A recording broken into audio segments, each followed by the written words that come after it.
یہ میری بال ہے، تمہاری والی پانی میں پڑی ہے۔ میں نے جنید سے بال چھیننے کی کوشش کی تو جاوید نے دھکا دے کر مجھے نیچے گرا دیا اور پھر دونوں مجھ پر ٹھوکریں برسانے لگے۔ انہوں نے فٹ بال کھیلنے والے جوتے پہن رکھے تھے جن کا اگلا حصہ فولاد کا بنا تھا۔ ان کی ٹھوکروں سے میرے جسم پر کئی زخم آئے تھے۔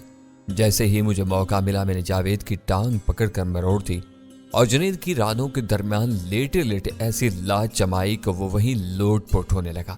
جب تک لان کے گوشے میں کام کرنے والے مالی نے آ کر ہمیں چھڑایا، ہم ایک دوسرے کا حلیہ بگاڑ چکے تھے۔ وہ دو تھے، لہٰذا زیادہ چوٹیں تو مجھے آئی تھی۔ پسلی کے علاوہ ٹھوکر لگنے سے ہونٹ پھٹ گیا تھا اور خون رس رہا تھا۔ میں زور زور سے ہانپ رہا تھا لیکن وہ دونوں باقاعدہ رو رہے تھے۔ خاص طور سے جنید کا برا حال تھا۔ جاوید مجھ سے 1 سال بڑا تھا اور جنید 6 مہینے چھوٹا تھا، مگر قد و قامت میں ان پر حاوی تھا۔ 6 سال کی عمر میں 9-10 سال کا لگتا تھا۔ وہ دونوں میرے سامنے دبتے تھے۔ اگر وہ مجھے گرانے میں کامیاب نہ ہو جاتے تو میں اتنی آسانی سے مار نہ کھاتا۔ اتفاق سے جمشید علی پیلس میں موجود تھے، اس لیے زہرا بیگم مجھ پر دانت کچکچانے کے سوا کچھ نہیں کر سکتی تھی۔ اس رات کھانے کے بعد جمشید علی نے ہمیں اپنی اسٹڈی میں طلب کر لیا۔ اسٹڈی ایک طرح ان کی عدالت بھی تھی جہاں گھریلو مقدمات کے فیصلے کیے جاتے تھے۔ جمشید علی نے باری باری ہم سب سے اکیلے میں بیان لیا۔ میں نے اپنی باری پر پورے اعتماد سے ان کو سب کچھ سچ سے بتا دیا کہ جھگڑا کس بات پر ہوا تھا اور میں نے کہاں کہاں چوٹیں کھائی تھیں اور انہیں کہاں کہاں مارا تھا۔ جاوید اور جنید کے بیانات میں تضاد تھا، پھر شاید جمشید پیلس کے ملازمین بھی ان کو حقیقت حال سے باخبر کر چکے تھے، اس لیے جمشید علی نے ان دونوں کو قصوروار ٹھہرایا۔ جھگڑا تم دونوں نے شروع کیا تھا، اب تم دونوں کو سزا ملے گی۔ تم 2 دن کھیلو گے نہیں بلکہ اپنے کمرے میں رہو گے۔ جاوید اور جنید نے کوئی جواب نہیں دیا، ان کی نفرت سے بھرپور نگاہیں مجھ پر مرکوز تھیں۔ جمشید علی دھاڑے، سنا نہیں تم دونوں نے؟ یس ڈیڈ، وہ ایک ساتھ بولے۔ تو پھر جواب کیوں نہیں دیا؟ سوری ڈیڈ، ہم 2 دن نہیں کھیلیں گے، جاوید بادل نخواستہ بولا۔ جمشید علی نے گہرا سانس لیا۔ اوکے سنز، اب تم جا سکتے ہو، اور ہاں یاد رکھو آئندہ میں تم تینوں کو گنوار بچوں کی طرح لڑتے نہ دیکھوں، انڈرسٹینڈ؟ بادل خواستہ ہم تینوں نے سر ہلا دیے۔ ہمارے دل میں اس کے برعکس خیالات تھے۔ کم از کم میں نے سوچ لیا تھا کہ آئندہ انہوں نے مجھے چھیڑا تو انہیں میں چھوڑوں گا نہیں، چاہے اس کے بعد مجھے سزا کیوں نہ ملے۔ یہی خیال ان کے ذہنوں میں تھا، مگر ان میں اتنی ہمت نہیں تھی کہ مجھ سے الجھتے۔ میں خود بھی باہر لان پر جانے سے کتراتا تھا کیونکہ وہاں زہرا بیگم ہوتی تھی اور وہ مجھے کھا جانے والے انداز میں دیکھا کرتی تھی۔ ان کی نگاہوں سے مجھے خوف کے ساتھ الجھن بھی محسوس ہوتی تھی۔ میری اس گریز کو مہاپارا نے بھی محسوس کر لیا تھا۔ ایک روز انہوں نے مجھ سے پوچھ لیا، یوسف تم کھیلنے کے لیے لان پر کیوں نہیں جاتے؟ میں نظریں چراتے ہوئے کہا، مجھے لان پر جا کر کھیلنے میں مزہ نہیں آتا۔ میری طرف دیکھو، وہ تیز لہجے میں بولی، اب تم جھوٹ بھی بولنے لگے ہو، سچ سے بتاؤ کیا بات ہے، کیا کسی نے تمہیں منع کیا ہے؟ مہاپارا نے مجھے بچپن سے یہی سکھایا تھا کہ ہمیشہ سچ بولو، چاہے اس سے نقصان ہی کیوں نہ ہو۔ جھوٹ بولنا ایک بری عادت ہے جس سے خدا بھی ناراض ہو جاتا ہے، لیکن اس کا کیا علاج کہ موجودہ زمانے میں بچہ ذرا سا ہوش سنبھالتے ہی جھوٹ کی افادیت محسوس کرنے لگتا ہے جو بے شک وقتی ہوتی ہے۔ پہلے شرما کر اور جھجک کر جھوٹ بولتا ہے، پھر رفتہ رفتہ بے حس ہوتا چلا جاتا ہے، دھڑلے سے جھوٹ بولنے لگتا ہے، اور بعض اوقات تو ایسا بھی ہوتا ہے کہ بلا ضرورت بھی جھوٹ بول جاتا ہے۔ میں بھی جھوٹ کی افادیت محسوس کرنے لگا تھا اور جھوٹ بولنے بھی لگا تھا، لیکن ابھی اتنا پکا نہیں ہوا تھا کہ بولے جانے والے جھوٹ کو ڈٹائی سے نبھا بھی سکوں۔ لہٰذا جب مہاپارا نے مجھے پکڑا تو مجھے سچ بولنا پڑا تھا۔ مجھے زہرا بیگم سے ڈر لگتا ہے، وہ مجھے پھر مارے گی۔ وہ تمہیں ہاتھ بھی نہیں، مہاپارا کسی قدر تیز سے بولی، پھر جلدی سے خود بھی قابو پا لیا۔ اب وہ تمہیں نہیں ماریں گی۔ اس وقت وہ غصے میں تھی، اور انسان ہر وقت تھوڑی بہت غصے میں رہتا ہی ہے۔ زہرا بیگم ہر وقت غصے میں رہتی اور انہیں مجھ پر بہت غصہ آتا ہے، میں نے وسوخ سے کہا۔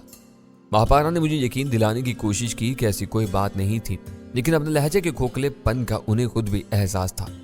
انہوں نے کہا، تمہیں کسی سے ڈرنے کی ضرورت نہیں ہے، اور یہ زہرا بیگم تمہارا کچھ نہیں بگاڑ سکتی۔ تم نچلی منزل پر بھی جاؤ گے اور لان پر کھیلو گے بھی، چلو میرے ساتھ۔ مہاپارا مجھے نیچے لے گئی تھی۔ انہوں نے میرے ساتھ فٹ بال کھیلی اور کھیلتے ہوئے خود بھی بچی بن گئی تھی۔ انہوں نے اپنا دوپٹہ کمر سے باندھ لیا تھا، لیکن دیکھنے والوں کے لیے وہ بچی نہیں بلکہ ایک بھرپور جوان عورت تھی۔ لہٰذا کچھ دیر بعد جب انہوں نے جابر کو لان پر دیکھا تو ان کا چہرہ سرخ ہو گیا۔ انہوں نے جلدی سے دوپٹہ اتار کر شانوں پر پھیلا لیا۔ تم یہاں کیا کر رہے ہو؟ انہوں نے ناگواری سے کہا۔ کیا تمہیں معلوم نہیں ہے کہ پیلس کے قواعد کے مطابق جب لان میں عورتیں ہوں تو مرد یہاں نہیں آ سکتے؟ قانون تو اچھی طرح معلوم ہے، وہ ڈٹائی سے بولا، لیکن یہ صرف مالکوں کے لیے، ملازموں کے لیے نہیں۔ جابر گورے رنگ کا لمبا تڑنگا شخص تھا، शीशक के दागों ने उसके चेहरे को बदनुमा बना दिया था, लेकिन इसकी फितरी खबासत ने उसे मकरू कर दिया था। वो पैलेस का मुंतजिम था और जमशेद अली की अदम मौजूदगी में इनके तमाम कारोबारी मामलात भी वही देखा करता था। वो सिवाय जमशेद अली के किसी को जवाब दे नहीं था, लेकिन न जाने क्या बात थी कि वो ज़हरा बेगम से बहुत तपता था। इनके आगे पीछे कुत्ते की तरह दुम हिलाता फिरता था। उसकी सख्त गिर फितरत की वजह से पैलेस का कोई फर्द उसे पसंद नहीं करता था, बल्कि मापारा इससे नफरत किया करती थी। इन्होंने दूसरी मंजिल के उस हिस्से में चावर का दाखिला बंद कर रखा था जहां मैं रहता था। वो जानता था कि मापारा उससे नफरत करती है, इसके बावजूद वो दूसरी मंजिल के आस पास मंडलाता रहता था, और जैसे ही उसकी नजर मापारा पर पड़ती थी उसकी आंखों में अजीब सी चमक आ जाती थी और होंठों पर मकरूज से मुस्कुराहट तोड़ जाती थी। तुम शायद बेखबर हो, मापारा ने जहरीले लहजे में कहा। मैं जमशेद पैलेस में मुलाजिम नहीं, और आइंदा इस तरह मेरे सामने मत आना, वरना मुझे जमशेद साहब से बात करनी पड़ेगी। अगर तुम्हें जमशेद साहब से बात करने का शौक है तो जरूर करो, लेकिन कभी कभी इस खादम से भी बात कर लिया करो, वो मानीखेज लहजे में बोला। मापारा का चेहरा सुर्ख हो गया था। वो कुटी कुटी सी पुरतैश आवाज से बोली, तुम एक नहायत घटिया शख्स हो। फिर मुझसे बोली, चलो यूसुफ बाबा अपने कमरे में। मापारा की बात सुनकर जाबर के होंठों से मुस्कुराहट गायब हो गई थी। मापारा बेगम, तुम मेरी नरमी का कुछ ज्यादा ही फायदा उठा रही हो। मैं तुम जैसे शख्स से बात करना भी अपनी तौहीन समझती हूँ, मापारा बोली और मेरा हाथ थाम कर अंदर की तरफ बढ़ गई। मैं जरा पीछे था, इसलिए मैंने जाबर के अल्फाज सुन लिए थे। उसने ज़ेर लब बुड़बुड़ा कर कहा था, कुतिया तुझे भी देख लूंगा। इस दफा जमशेद अली गैर मुतवक्का तौर पर और गैर मुतवक्का अंदाज में पैलेस आए थे। वो बगैर इतला दिए आए थे और इनके सफेद यूनिफॉर्म पर खून के धब्बे थे। एक शख्स ने इन्हें सहारा दे रखा था। जमशेद अली को पैलेस पहुंचाते ही वो पुरस्कार शख्स वापस चला गया। पैलेस में रहने वालों को यही बताया गया था कि बंदरगाह से आते हुए एक हादसा पेश आ गया था जिसमें जमशेद अली जख्मी हो गए थे। हालांकि कार बिल्कुल शफाफ थी, इस पर एक खराश तक नहीं आई थी, मगर किसी में इतनी जरूरत नहीं थी कि जमशेद अली को झुठला सकता। जमशेद अली की आमद के 20 मिनट के अंदर इनका फैमिली डॉक्टर अफरा तफरी में पैलेस में दाखिल हुआ। उसने आकर जमशेद अली की मरहम पट्टी की और बंद कमरे में यह मरहम पट्टी 3 घंटे तक जारी रही। अगले रोज जब सफाई करने वाली मुलाजमा कमरे में गई तो उसे बिस्तर के नीचे 2 खून आलूद बुलेट पड़े मिले। बदकिस्मती से वो पेट की हल्की थी। उसने सारे ही मुलाजमीन को ये बात बता दी और अगले ही रोज वो खादमा और उसका शौहर पैलेस से गायब हो गए। वो फिर कभी नजर नहीं आए थे। किसी को नहीं मालूम कि रात को वो कहाँ चले गए। सुबह जब दूसरे सोकर उठे तो इनका क्वार्टर खाली था और अंदर सामान के नाम पर एक दिन का तक नहीं था। मुझे मापारा ने जमशेद अली के जख्मी होने की बजाय इनकी तबीयत खराब होने का बताया था और मुझसे कहा कि फिल वक्त डॉक्टरों ने सबको उनसे मिलने से मना किया हुआ है। उनकी तबीयत खराबी का सुनकर बेचैन हो चुका था। मैंने इनके कमरे में जाने की कोशिश की, लेकिन बाहर मौजूद मुलाजिम ने मुझे रोक दिया। यूसुफ बाबा अभी साहब ने सबको अंदर आने से मना किया है। मैं बाहर लान पर चला गया। मैं इस मामले में जरा जिद्दी था। अगर मुझे किसी काम से मना किया जाता था तो मेरे अंदर उसे करने की पकड़ धकड़ शुरू हो जाती थी। अब मैं इस फिक्र में था कि किसी तरह जमशेद अली तक पहुंचूं। मैं लान में ज़हरा बेगम के बेडरूम के पास से गुजरा। उसकी खुली खिड़की से ज़हरा बेगम की आवाज़ आ रही थी। वो किसी को डांट रही थी, तुम सब निकम्मे और नाअहल हो, तुम्हें तनख्वाह किस बात की दी जाती है। एक शख्स आया और जमशेद अली पर गोलियां बरसा कर चला गया। नो इडियट, ये सरासर तुम लोगों की नाअहली है। अगर जमशेद को कुछ हो जाता तो बचते तुम लोग भी नहीं। मैंने चुपके से खिड़की के छज्जे को पकड़कर अंदर झांका। फ्रंट विंडो से ज़हरा बेगम फोन का रिसीवर रखती नजर आई। मेरे जहन ने यह गुफ्तगू रिकॉर्ड कर ली थी जो ज़हरा बेगम ने किसी से फोन पर की थी। अगरचे इनकी बातों का मफहूम मेरी समझ में नहीं आया था। मेरी यादाश्त शुरू से अच्छी थी और मुझे बचपन की ये सारी बातें अब तक अच्छी तरह याद थी। मैं जमशेद अली के कमरे तक जाने की फिक्र में था। कमरे के दरवाजे पर एक नौकर विराजमान था। वो मुझे अंदर जाने न देता। कमरे की खिड़कियां लान की तरफ खुलती थी। मैंने घूमकर जाकर देखा, एक खिड़की खुशकिस्मती से खुली हुई थी, लेकिन मसला उस तक रसाई का था। खिड़की जमीन से 5 फुट ऊंची थी और मेरा कुल कद शायद 3 फुट होगा। जाहिर है मैं किसी सहारे के बगैर ऊपर तक जा नहीं सकता था। मैंने लान पर किसी चीज की तलाश की जिसके जरिए मैं खिड़की तक पहुंच सकता। मेरी नजर एल्युमिनियम की सीढ़ी पर पड़ी। माली सीढ़ी की मदद से निस्बतन ऊंचे दरख्तों की तराश खराश किया करता था। यह खुलने वाली दोहरी सीढ़ी थी जो खुलने पर उल्टे वी की शक्ल इख्तियार कर जाती। इसे दीवार या किसी चीज के साथ लटका कर भी इस्तेमाल किया जाता है। अगरचे सीढ़ी एल्युमिनियम की खासी हल्की थी, इसके बावजूद एक 6 साल के बच्चे के लिए खासी भारी थी। मैंने पूरी ताकत सर्व करते हुए उसे खिड़की की तरफ खींचना शुरू कर दिया। बसत मुश्किल में उसे खिड़की तक खींच कर लाया। अब अगला मरहला सीढ़ी को दीवार से टिकाने का था। मैं थोड़ा थोड़ा करके इसे ऊपर उठाने लगा। निस सीढ़ी तक तो कोई दुश्वारी पेश नहीं आई थी, मगर इसके बाद तवाजुन खराब होने लगा। मेरे हाथों से ऊपर सीढ़ी का जितना हिस्सा आया था इसका बोझ बढ़ता जा रहा था। खासी ताकत सर्व करके मैंने सीढ़ी को आमूदन किया, लेकिन जब आगे किया तो वह हाथ से छूट कर दीवार से जा लगी। इसका ऊपरी हिस्सा खिड़की से जरा नीचे था। आवाज खासी ऊंची थी। एक लम्हे को मैंने चारों तरफ देखा, लेकिन कोई नहीं आया। यानी आवाज किसी के कानों तक पहुंची नहीं थी, या पहुंची भी थी तो किसी ने तवज्जो नहीं थी। अगले लम्हे मैं तेजी से सीढ़ी चढ़कर ऊपर जा पहुंचा। जैसे ही मैंने खिड़की के कार्नस पर हाथ रखकर अंदर झांका, बिस्तर पर जमशेद अली को अपनी तरफ निगरान पाया। इनके हाथ में कोई काली सी चमकदार शय थी, जिसे उन्होंने जल्दी से तकिए के नीचे रख लिया। इन्हें जागते देखकर मैं सहम गया। इन्होंने हैरत से कहा, यूसुफ तुम यहां से? पापा मैं आपको देखने आया था, मैंने जल्दी से वजाहत की। जमशेद अली ने सर हिलाया। ओके यूसुफ, अंदर आ जाओ। वो मुझे बेटा कम ही कहते थे, ज्यादातर नाम से पुकारा करते थे। मैं खिड़की से कूदकर अंदर गया तो उन्होंने सरजंश के अंदाज में कहा, यह कौन सा तरीका है, तुम दरवाजे से भी आ सकते थे। मैं आया था, लेकिन दरवाजे पर बैठा नौकर मुझे अंदर आने नहीं दे रहा था। मैंने उन तफसील से बताया कि मैं किस तरह इन तक रसाई की कोशिश करता रहा। रवानी में यह भी बोल गया कि ज़हरा बेगम फोन पर किसी को डांट रही थी। जमशेद अली चौंके, किसे डांट रही थी? ये तो मुझे नहीं मालूम। अच्छा, वो क्या कह रही थी? जमशेद अली ने इस्तराब से कहा। मैंने उन्हें लफ्ज़ ब लफ्ज़ ज़हरा बेगम की गुफ्तगू सुना दी।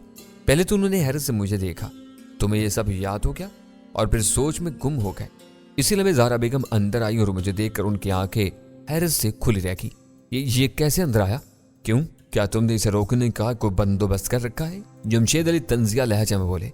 ज़हरा बेगम एक लम्हे को बौखला गई थी, लेकिन जल्दी से उन्होंने अपनी हालत पर काबू पाते हुए कहा, मुझे क्या जरूरत है इसे रोकने की? आपको डिस्टर्ब न करने की वजह से मैंने यहाँ सबका दाखिला मना कर दिया है। हालांकि अभी आप खुद आए हैं। जमशेद अली सर्द लहजे में बोले तो ज़हरा बेगम तिल मिलाकर रह गई। मत भूले मैं आपकी बीवी हूँ, वो तेज लहजे में बोली। मुझे याद है, शायद इसलिए आपने कुछ लोगों को मेरी जान के तहफ़्फ़ुज़ का जिम्मेदार बनाया है। ज़हरा बेगम की आंखें फैल गई थी। ना आपको कैसे? जमशेद अली ने इनकी बात काटी। सुनो ज़हरा बेगम, मैं अपने इर्द गिर्द गैर मुतल्लिका अफराद देखना पसंद नहीं करता, और आइंदा ऐसा कोई फर्द नजर आया तो वो जिंदा नहीं रहेगा। उम्मीद है तुम समझ गई होगी। ज़हरा बेगम का चेहरा बेचान सा हो गया था। वो एक लफ्ज़ कहे बगैर मुड़ी और कमरे से निकल गई। यह अजीब बात थी कि जमशेद अली इस किस्म की गुफ्तगू बिला झिझक मेरे सामने ही कर रहे थे। इससे पहले उन्होंने कभी मेरे सामने इस नौयत की कोई बात नहीं की थी। मैं जानने के लिए बेचैन था कि जमशेद अली को कैसे जख्म आए थे। मैंने ज़हरा बेगम के जाते ही कहा, पापा आपको चोट कैसे आई? वो सोच कर बोले, मुझ पर कुछ दुश्मनों ने हमला किया था। उन्होंने आपको मारा? मैंने बेयकीनी से कहा। मैं सोच भी नहीं सकता था कि कोई जमशेद अली पर हाथ उठा सकता है। वो हंसे, तुम मारने से क्या समझते हो? उन्होंने मुझे पिस्तौल से गोलियां मारी थी। ये देखो। उन्होंने अपने शाने से कमीज हटाई जहां पट्टी बनी हुई थी। दूसरी गोली बाजू में लगी थी। मुझे इन लोगों पर गुस्सा आने लगा था जिन्होंने जमशेद अली पर हमला किया था। मैंने जोर से कहा, मैं इन लोगों को मार दूंगा पापा। वो फिर इनसे मार लेना, लेकिन पहले तुम बड़े तो हो जाओ। अभी तुम्हें बहुत कुछ सीखना है, तभी तुम मेरे दुश्मनों से बदला लेने के काबिल हो सकोगे। मैं सीखूंगा, मैंने कहा तो जमशेद अली का चेहरा चमक उठा था। उन्होंने मुझे अपने सही वाले बाजू से समेट लिया। मेरा शेर बेटा। इसी लम्हे मेरे बरसों पुरानी ख्वाहिश पूरी हो गई थी कि जमशेद अली एक बार प्यार से मुझे अपने सीने से लगा ले। इसीलिए मैं मापारा अंदर आ गई थी। उन्होंने आहिस्ता से कहा, अब दुरुस्त नहीं कर रहे जमशेद साहब। जमशेद अली एक लम्हे को खामोश हो गया, फिर उन्होंने मुझसे कहा, आप अपने कमरे में जाएं यूसुफ बाबा। मैं बाहर जाने लगा। मेरा ख्याल था कि बाहर मामूर नौकर मौजूद था, लेकिन वो गायब हो चुका था। गैर इरादी तौर पर मैं जाने के बजाय वहीं रुक गया। मैंने मापारा को कहते सुना, अब यूसुफ को जो कुछ कह रहे थे वो दुरुस्त नहीं है। मापारा, तुम मेरे प्लान के बारे में जानती हो, फिर भी तुम ये बात कह रही हो? जमशेद अली बोले। उनका लहजा रूखा था। मेरा मतलब है कि अभी इन बातों के लिए उसकी उम्र कम है। यही उम्र है जब बच्चे सीखते हैं, और इस उम्र में वो जो सीखते हैं उसे सारी उम्र याद रखते हैं। ये जुल्म होगा जमशेद साहब। मापारा। अचानक जमशेद साहब का लहजा तहकमाना हो गया। बेहतर होगा तुम अपने आप को सिर्फ उन अमूर तक महदूद रखो जो तुम्हारी जिम्मेदारी है। जो हुक्म जनाब का। कुछ देर बाद महापारा ने कहा, लेकिन बेहतर होगा इस सूरत में आप यूसुफ के लिए किसी और खातून को रख लें। यूसुफ के लिए सबसे बेहतर तुम ही हो। जमशेद अली का लहजा नर्म हो गया। ये बात तुम भी जानती हो, वो तुमसे बेहद मानूस हो चुका है और अब उसको तुमसे जुदा नहीं किया जा सकता। मैं इसे अपने सामने तबाह होते नहीं देख सकती। महापारा रूहान सी होने लगी। वो तबाह नहीं होगा। जमशेद अली का लहजा मजीद नर्म हो गया। मैंने इसके लिए जो सोचा है वो तुम्हारे जहन में नहीं आ सकता। वो बहुत बड़ी शख्सियत बनेगा। वो मेरा जानशी होगा। اس کے لیے آپ کے 2 بیٹے بھی تو ہیں، مہاپارا آہستہ سے بولی۔ میں نے کہا نا کہ جو میں نے سوچا ہے وہ تمہارے ذہن میں نہیں آئے گا۔ جمشید علی کا لہجہ دوبارہ روکھا ہو گیا۔ ٹھیک کہا آپ نے، میں آپ کی طرح سوچ بھی نہیں سکتی، مہاپارا نے کہا اور دروازے کی طرف آنے لگی۔ میں نے انہیں آتے دیکھ کر اوپری منزل کی طرف دوڑ لگائی تھی۔ آج کا دن میرے لیے انکشافات کا دن تھا۔ جمشید علی مجھے اپنا جانشین بنانا چاہتے تھے۔ اپنے دونوں بیٹوں کو چھوڑ کر اس عمر میں بھی مجھے جانشین کا مفہوم معلوم تھا۔ میرا دل عجیب سے انداز سے دھڑکنے لگا۔ ساتھ ہی مجھے محسوس ہوا کہ مہاپارا جمشید علی کی مخالفت کر رہی تھیں۔ شاید کہ وہ نہیں چاہتی تھی کہ جمشید علی اپنے بیٹوں کو چھوڑ کر مجھے جانشین بنائے۔ نہ جانے مستقبل میرے لیے کیا لانے والا تھا۔ مجھے بہت کم عمری میں احساس ہو گیا تھا کہ میں رنگ و روپ کے اعتبار سے ارد گرد کے دیگر افراد سے مختلف ہوں۔ میں سرخ و سفید رنگت رکھتا تھا، میرے نقوش کھڑے تھے، سر کے بالوں کا رنگ سنہری مائل پھورا تھا اور آنکھیں شفاف نیلے رنگ کی تھی۔ دوسرے لوگ بھی گورے تھے اور کئی کے بال سنہری مائل پھورے تھے، لیکن یہ مقامی نوعیت کے لوگ تھے۔ میں ان سے جدا ہی نظر آتا تھا اور نیلی آنکھیں تو کسی کی نہیں تھی۔ حتیٰ کہ میں جس سکول میں پڑھتا تھا وہاں بھی کسی کی آنکھیں نیلی نہیں تھی، حالانکہ سکول میں کئی 100 بچے پڑھتے تھے۔ جب جمشید علی مجھے سکول میں داخل کرانے گئے تو پرنسپل نے مجھے دیکھتے ہی پہلا سوال یہ کیا تھا، مسٹر جمشید یہ کیا آپ کا بیٹا ہے؟ نہیں، انہوں نے مختصراً جواب دیا، ہی از اڈاپٹڈ۔ اوہ آئی سی، تو یہ فارنر ہے، آپ کہہ سکتے ہیں، لیکن اب یہ میرا بیٹا ہے۔ میں نہیں جانتا کہ جمشید علی نے سکول ریکارڈ میں میرے والدین کا کیا نام لکھوایا تھا یا لکھوایا بھی تھا کہ نہیں، کیونکہ بعد میں مجھے ریکارڈ سے ان کے بارے میں کچھ معلوم نہیں ہو سکا۔ گارجین کی حیثیت سے جمشید علی صرف اپنا نام بھی لکھوا سکتے تھے اور انہوں نے ایسا ہی کیا تھا۔ سکول کے بچوں کے لیے میں عجوبہ تھا۔ کچھ عرصے تک وہ مجھے گورا گورا کہہ کر چھیڑتے رہے تھے، مگر پھر انہوں نے مجھے قبول کر لیا۔ میں رنگ و روپ کے اعتبار سے تو ان سے مختلف تھا، لیکن ذہن اور زبان کے لحاظ سے بالکل ان جیسا تھا، بالکل جیسا ایک پاکستانی بچہ ہوتا ہے۔ میرا نام یوسف علی میرے سرپرست جمشید علی نے رکھا تھا اور مذہب کے خانے میں اسلام لکھوایا تھا۔ میری پرورش ایک مسلمان کے طور پر ہوئی تھی، لہٰذا میں ایک مسلمان بنا۔ این ممکن ہے اگر میری پرورش میرے حقیقی ماں باپ نے کی ہوتی تو میں کچھ اور ہوتا، عیسائی یا شاید یہودی، کیونکہ میرے جیسے رنگ و روپ والی اقوام میں یہی 2 مذہب پائے جاتے ہیں۔